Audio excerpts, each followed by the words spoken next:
welcome, Sachin. You are the editor of Midday, which has gone on a very long track, but not always the same.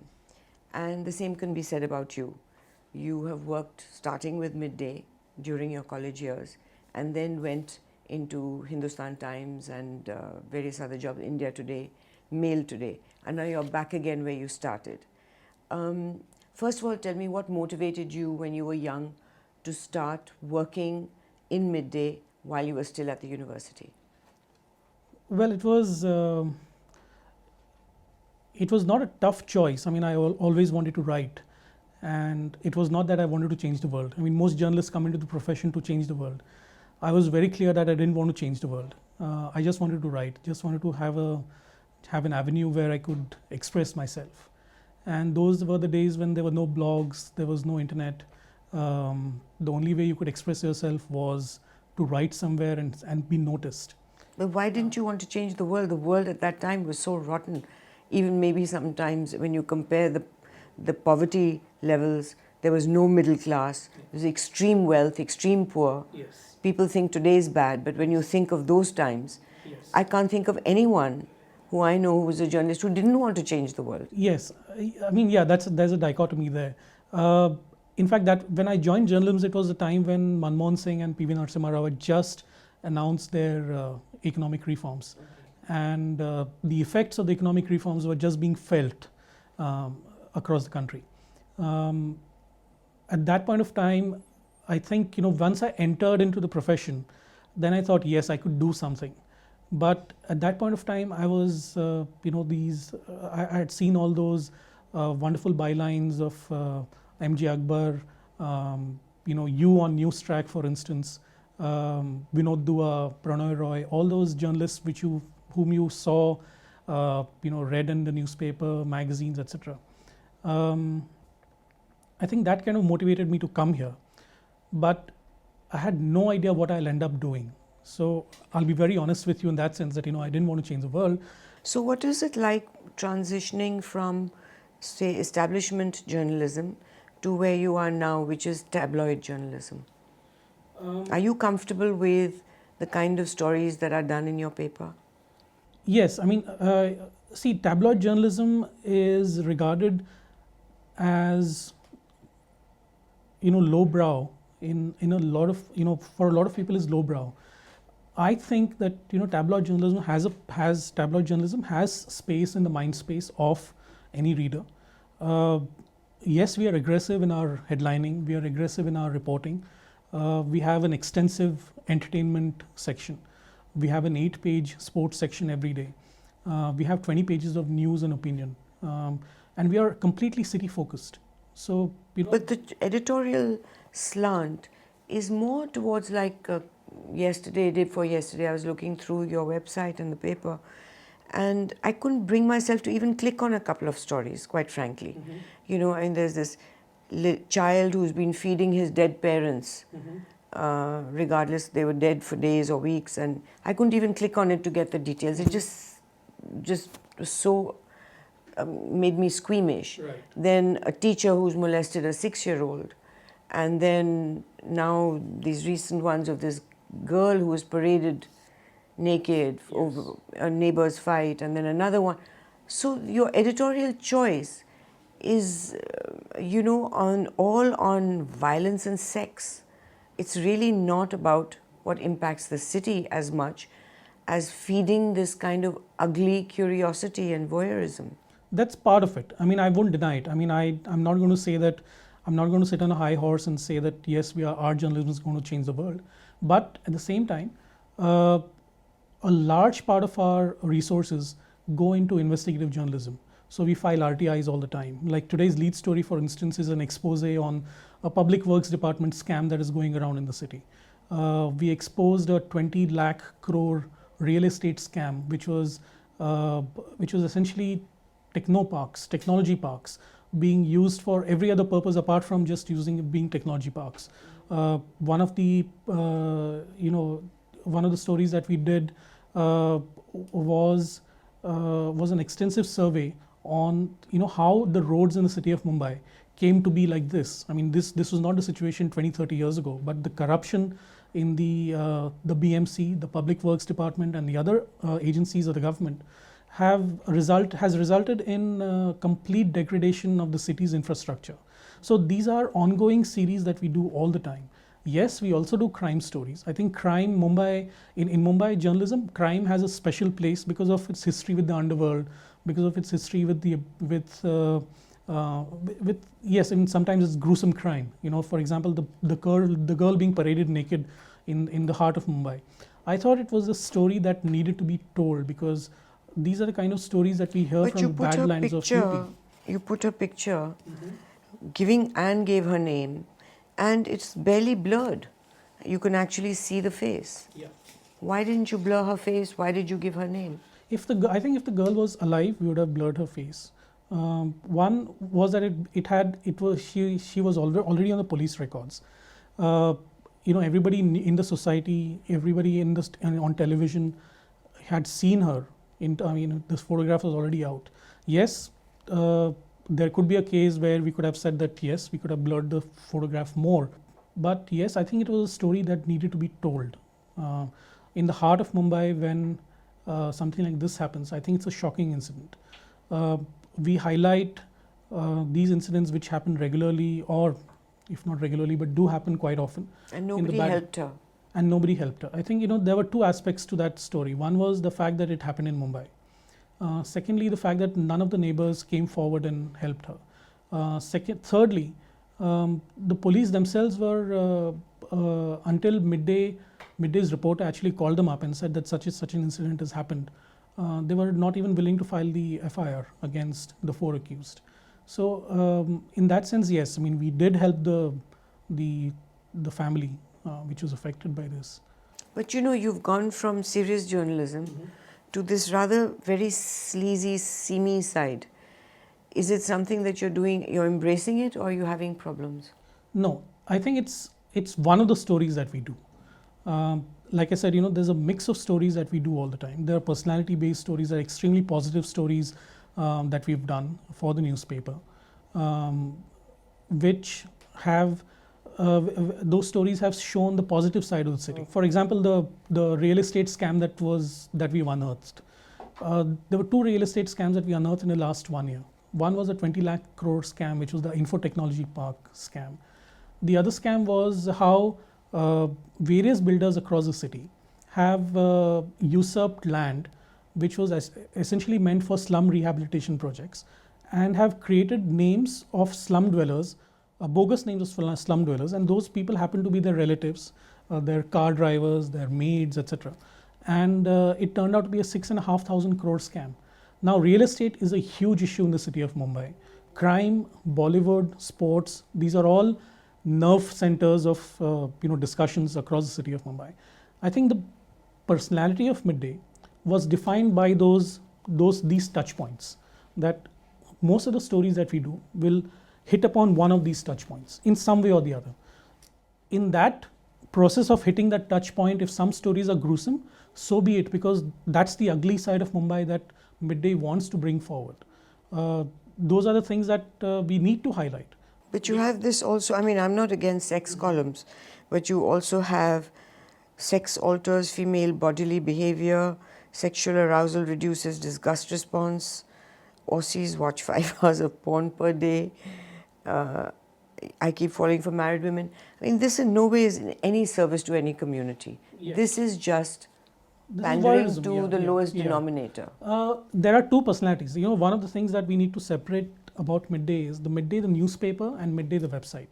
Midday the newspaper is a very serious City of Mumbai tabloid. Okay. The midday.com, where you will see the other stories also coming in. You know, you'll have a host of Bollywood stories that you'll not see in the paper at all. A host of sex and relationship stories you'll not see in the newspaper at all. One of the things that we did away with in the main newspaper was the Midday Mate, which was the equivalent of a page 3 model in a British tabloid.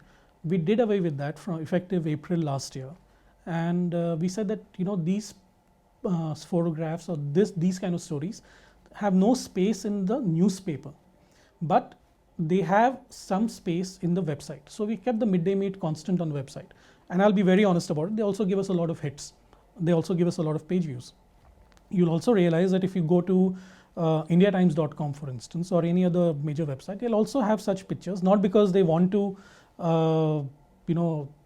create serious stories around them, but the fact is that every website will have a mix of all of these stories and photographs and videos, etc., which make for the entire website. Your journalist Jay Day, who unfortunately passed away and he was attacked violently, and then it turns out that it was a fellow journalist who's been interrogated and taken. Do you think that the insecurities of professional jealousy is now part and parcel of the young, ambitious journalists who don't care what they have to do to get ahead? Actually, the journalist in question has been let out on bail by the court because the police did not gather enough evidence against her. This is something that we've been saying in our editorials also, that unless the police has something concrete against anybody, they should not arrest them or harass them. Or so were they correct in arresting her? I don't think they were, but this is my personal opinion. I may be wrong. The courts may correct me later on, but at this point of time, the police have very little to go with to produce her in a court of law. So, but that is one thing. Yeah, but yes, I mean, professional jealousies are there in every profession, and so they are in journalism. But do you think he took extraordinary risks, J-Day, by getting closer to people in the mafia? He may have, but that's the nature of the beast. I mean, if you have to get ahead, and J-Day and a couple of other people, including S. Hussain Zaidi, who's written a couple of books on the Mumbai underworld, including Black Friday, which was made into a movie later on. J-Day and Hussain Zaidi were kind of the pillars of crime journalism in the city of Mumbai. And J-Day, yes, he took extraordinary risks at times, but those risks in most cases actually paid off because he got brilliant stories. I don't remember. He paid for his life while you got the brilliant stories. Yeah, he did, but I don't think he was aware of the danger that he was in whatever story that he was pursuing. If he was killed for a certain story, I'm not aware of that because he never told me what story he was working on. Because crime journalists don't necessarily come and tell the editor everything that they're doing. I mean, they might have a hunch and they'll follow that lead and speak to a few sources and then come back with something concrete to tell the editor that. So has anything come about in your office in the way you, what advice you're giving your journalists after his death related to dealing with all these kind of situations, investigating a story which touches up the mafia? We no longer have a huge amount of expertise on the mafia right now. But yes, whenever there is a story like this, I ensure that the reporters come and tell me that what the story is. I would rather let go of a certain story than endanger a journalist's life, unless the story is so big that it means that the journalist needs to be given protection, in which case we shall approach the police and say that we are working on a story like this. But I don't think that every crime journalist would want his story to be revealed to the police. His story to be revealed to a larger circle. That's a real problem. That's a real problem. So, and are you aware that this the government is working behind the scenes on a panel that is now going to they have asked for they're working on a anti-privacy law, India's first privacy law, in which if you are invading somebody's privacy, say a journalist starts an investigation and the politician or corporate person says that he's invading my privacy, the journalist or anyone who's investigating can then go to jail for up to 5 years, pay a 50 lakh fine, or the news organization can be suspended for 11 months or closed down forever. If they are, I mean, I was not aware of this, but that's if they it. But the government has been working on so many different areas, like bringing in the 2008 IT Act, and then the amendment saying anything that even causing annoyance and inconvenience, and then blocking all these Twitter handles, using Assam as an excuse, blocking 300 websites. Do you see the government is working full time in muzzling the press? It is. I mean, we've written at least 3, if I remember, at least 3 editorials on this, on the fact that how the government is using its powers unilaterally and arbitrarily to make or to create a situation where the people and the press are actually afraid of taking on the government. Yes. I think as it is, they are. As it is, because that if you do an investigation on particular people, and I'm sure that in Delhi, many people have documents that prove corruption, but they're too afraid to do it because you don't want to be targeted, you don't want your family to be targeted, you don't want their professions to be affected. All that it snowballs. And is one story worth it? I think it's worth it. How can you justify you or yourself being a journalist and not do this? You cannot be calling yourself a journalist and not stand up to government bullying you. Well, this story, what I'm talking about, has been sitting for the last 2 years. Nobody will touch it.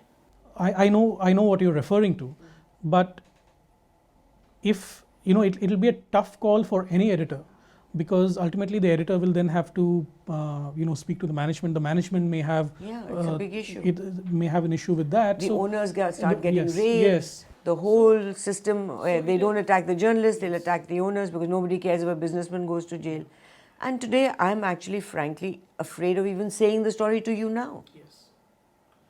It's become dirty business, but at the same time, you have to take a call that as an editor or as a journalist, what is the line or where is the line that you draw, and do you ever cross that line? Now, I don't remember even a single story that this newspaper has done where the owners have called me up and told me, do not carry this story.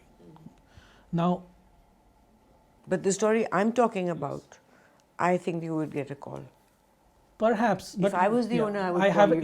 It hasn't I'd landed. Be scared. It hasn't landed with me yet. But it's so easy to be brave when you're not in it. I mean, look at Shankar Sharma, Davina Mehra. They were destroyed for investing in Telka. 3 crores, small change for them at that time. They were successfully destroyed. For what? Does anyone know about it? Does anyone care? People read the story, moved on. Whereas 2 people's lives were completely destroyed. Well, I met one journalist who was lodged in Uttarakhand jail because of the investigation. And you're talking about Kumar Badal. Kumar Badal, exactly. He was there for 6 months. He was there for 6 months. Now that's the thing, that they touch the soft targets. Nobody knows a junior journalist like Kumar Badal. They trapped him, put him in, but they won't touch people like Tarun Tejpal and Anirudh Bell because they know that level of people will bring the focus more on the government than the journalists, and they'll create such a noise. So they know that they have to go for the soft targets. But I think, even if they go for the soft targets, Madhu, I think it's the duty and the responsibility of the press in India to stand up for their own people. But they don't. We don't stand up. People who stood up for Kumar Badal just for a short while, who stood up for Shankar Sharma and Davina Mehra. He was in jail for 9 weeks. His business was destroyed. And everyone says, "Wo kuch kiya hoega." It's very easy to say that when there is nothing. It's easy to say that, but at the same time, you've got to know that yes, the government has an ulterior motive in doing what it wants to do, but I think it's more a reflection of where the strengths of our media houses lie. If we feel that this newspaper, for instance, I can speak only for myself, if this newspaper tomorrow faces a situation where a small-time journalist of even a rival newspaper is lodged in jail, we will stand up for that person. But would you do the story that I'm talking about, that you and I are talking about? If it lands up with me, yes. If there are ultimately I am also responsible to the management. Let me be very clear. That's the problem. Yes. Correct, but which journalist isn't? Or which management will not try to enforce or if there is, or protect themselves. We're caught in a catch-22. Yes. You want to do the story, but you don't want to destroy everyone around you. Correct, but ultimately the media is a business, right? I mean, it's not just media. That's the problem. Major ads come from the government. We're just caught. That's how it is. Not a great situation. I can give an example. one of the journalists who works with us, one of our journalists, was arrested by the railway police last year and lodged in jail and booked under the Official Secrets Act. And you know how draconian the Official Secrets Act is, for doing a story for a rival newspaper. And he had since quit the newspaper and had joined ours. Okay. I can say this with a great amount of pride, that in those 5 days, we spent lakhs of rupees in lawyer fees, getting national attention for this journalist. And at the same time, in about 7 days, we got him out of jail, or in fact less than that. Why was he arrested? He was arrested because he and a colleague of his went inside a government railway go down and clicked photographs of arms and ammunition which were being wasted because the entire roof was leaking. This was after 26/11. So after 26/11, the government had bought new arms and ammunition for protection of Chhatrapati Shivaji Terminus, which was earlier VT, and other railway institutions.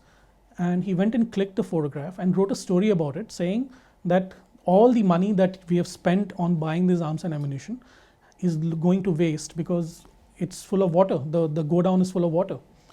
And instead of praising the journalist by, telling him, yes, thank you for, making us aware of the story, the government puts the government railway police onto him, and the railway protection force rather onto him, and gets him arrested. Now, what kind of justice is that? Exactly. So how difficult? Now you're proving my point, that it's not an easy world for journalists. That even though we know the stories, and we think, are we going to risk everything to do it?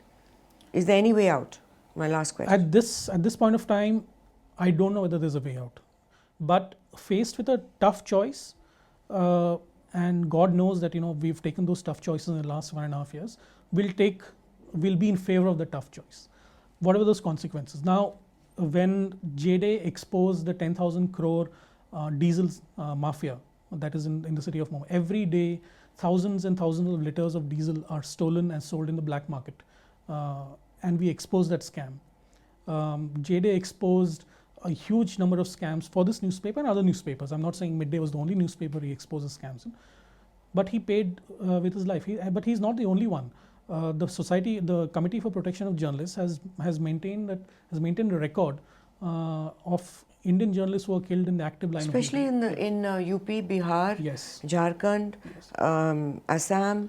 The state governments and local governments have been lethal in destroying journalists. And I think the main thing is that we journalists have to stand up for each other. Unless we stand up for each other, it's not going to change. It's not going to change at all. No. Thank you very much. Thank you. Thank you, Madhu.